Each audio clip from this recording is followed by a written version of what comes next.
En nuestro capítulo anterior dejamos las ruinas de Tiahuanaco para encaminarnos a Perú, a través del paso de Desaguadero, y seguimos nuestro camino hacia Puno, a orillas del lago Titicaca, considerado el lago navegable más alto del mundo y el mayor lago de agua dulce de América del Sur. Desde Puno, tomamos una embarcación hacia las islas flotantes de los Uros. Este es uno de los primeros pueblos de los que se tiene conocimiento en el altiplano. Formaron parte de la cultura tiahuanacota y se extendieron por Bolivia, Chile y Perú, formando distintos grupos. En este sector del Titicaca se asentaron los Uros Chuyuni. Hasta el 1500 vivían a orillas del lago en la bahía de Puno, pero a la llegada de los invasores españoles escaparon el agua adentro para vivir en islas flotantes hechas de totora, junco que crece en abundancia en estas aguas. Aún hoy hay muchos que siguen viviendo aquí. Sin embargo, la mayoría ha regresado a tierra firme y vienen a las islas por su trabajo con el turismo.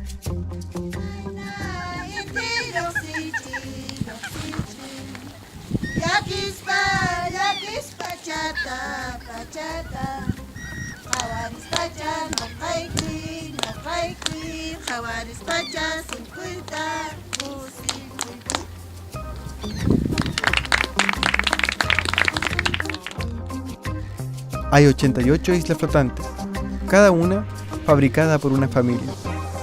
Las raíces muertas de totora tienen pequeñas moléculas de oxígeno que hacen que éstas floten. Sobre ellas se van poniendo capas de totora seca en una dirección y luego en otra. Se repite este proceso hasta lograr una superficie estable. Una vez al año es necesario reemplazar las capas de totora que se han ido secando con el potente sol del altiplano.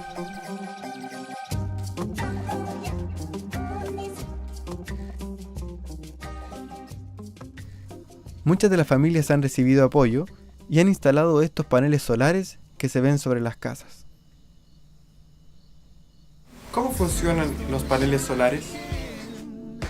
Los paneles solares o fotovoltaicos funcionan generando electricidad por medio de la luz del sol. Están formados por capas. Entre otras opciones, el principal material que se ocupa es el silicio, elemento semiconductor que se extrae principalmente de la arena. En la capa expuesta a la luz se le agrega fósforo, material que tiene más electrones que el silicio, y en la inferior se le agrega boro, material que tiene menos electrones que el silicio, generando una tensión eléctrica entre las dos capas. Como en una pila, por un lado tenemos una parte negativa y por otro una positiva. Al recibir los fotones de luz en la primera capa, los electrones del silicio empiezan a moverse aceleradamente, pasando de un átomo a otro.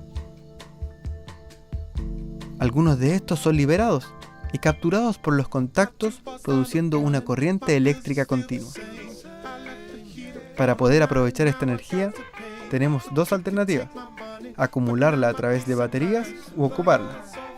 En ambos casos, es bueno que pase primero a través de un regulador de energía, que por una parte nos informa del estado de carga de la batería y por otra, evita sobrecargas y cortes eléctricos. Para poder ocupar la energía en nuestros hogares, debemos transformarla de corriente continua a corriente alterna, que es la forma de electricidad ocupada en nuestras casas. Esto se hace a través de un conversor, que transforma la energía a 220 volts en el caso de ocuparla en nuestros hogares. La energía solar es 100% renovable e inagotable. Si pusiéramos paneles solares en tan solo el 1% de los desiertos del mundo, tendríamos toda la energía usada por combustibles fósiles. El costo de esta es cada vez más bajo y más asequible al uso cotidiano, y a largo plazo representa un gran ahorro económico para quienes opten por esta solución. Parte importantísima de la permacultura es aprovechar los recursos que nos da la naturaleza sin agotarlos ni explotarlos. Los Uros han ocupado la totora por más de 5 siglos para hacer las islas, construir sus casas, sus barcos, producir artesanías, y aún la vemos crecer en abundancia.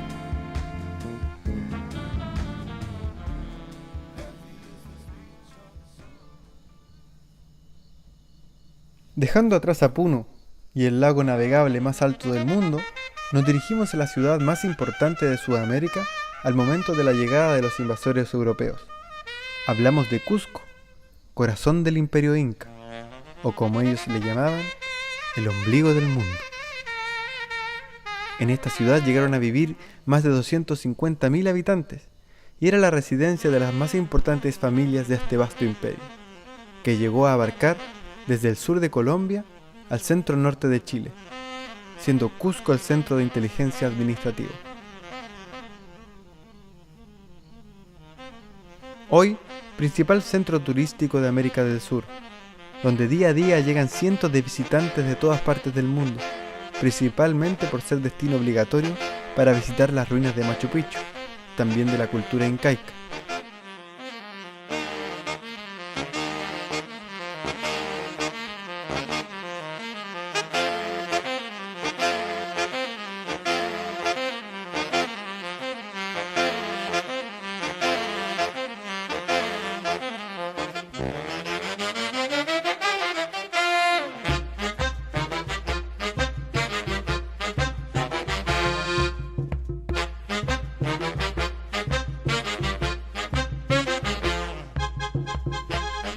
Al recorrer las calles de la ciudad, nos encontramos con las más variadas nacionalidades. No hay ninguna época del año en que pare la circulación de turistas. Esto se presta para fuente de trabajo de muchos, no solo gente local, sino también es un buen lugar para viajeros como nosotros, que aprovechando la gran demanda, podemos ofrecer nuestro trabajo a mucha gente. Les presento el Parche, de la Vale y el Colo.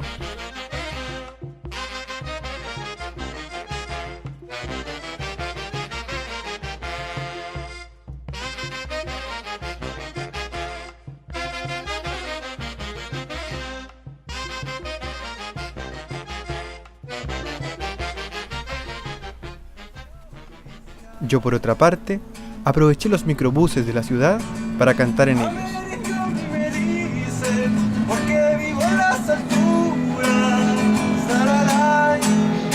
Casi al lado del sol, casi al lado del sol, bien muy cerca del sol, casi al lado del sol.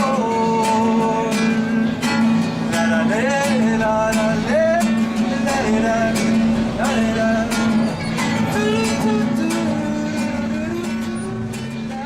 Tristemente, este flujo económico también se presta para el trabajo infantil.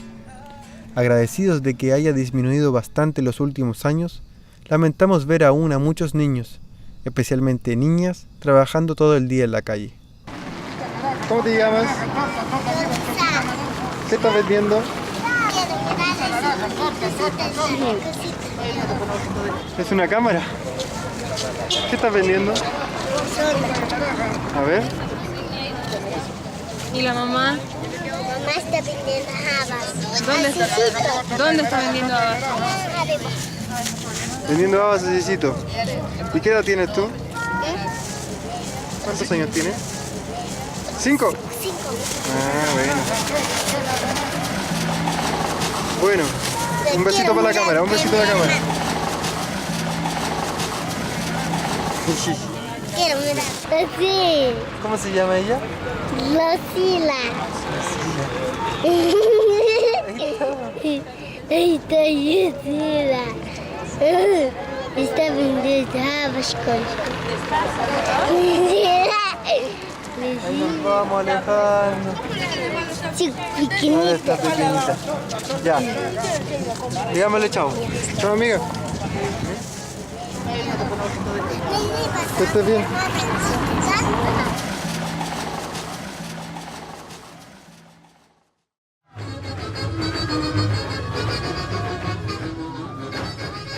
Llegamos en días de fiestas patrias del Perú, y en la plaza principal había un lindo desfile de bailes tradicionales andinos.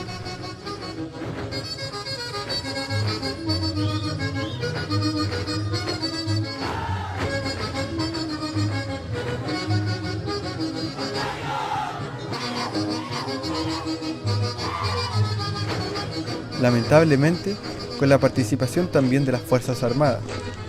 Nada que nos sorprenda demasiado, ya que en Chile también se prestan estas fechas para celebrar a los militares. Nosotros no compartimos ninguna forma de violencia. Renegamos de toda institución que se prepare a personas para quitarle la vida a otros seres humanos, en supuesta defensa de falsas fronteras entre pueblos hermanos. Soñamos con un mundo sin países ni límites fronterizos, donde vivamos en colaboración con nuestros vecinos, ayudándonos mutuamente. Si es cierto que la guerra es la paz del futuro, decimos que el futuro es hoy y que las guerras perecerán. También estamos en contra de la violencia sistemática de esta sociedad con los animales, en este caso, obligados a participar de un desfile militar que probablemente ellos rechazarían si pudieran. Esta ciudad de las alturas tiene todavía muchas edificaciones heredadas de los incas, que llegaron al más alto nivel en el trabajo con la piedra. Aquí y allá se mezclan las edificaciones modernas con los impresionantes trabajos del pasado, hoy considerados patrimonios de la humanidad.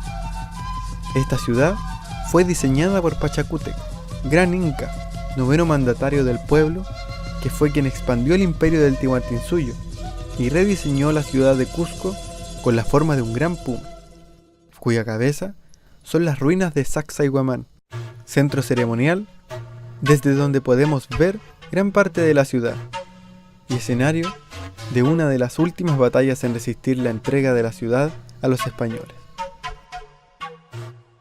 Hoy admiramos incrédulos las enormes rocas usadas en su construcción. Al mirarlas, tantas preguntas pasan por nuestras cabezas. ¿Cómo las trasladaban? ¿Cómo las cortaban y ensamblaban tan exactamente? ¿Qué les inspiraba a darles forma a cada una de las piedras en vez de cortarlas todas uniformemente?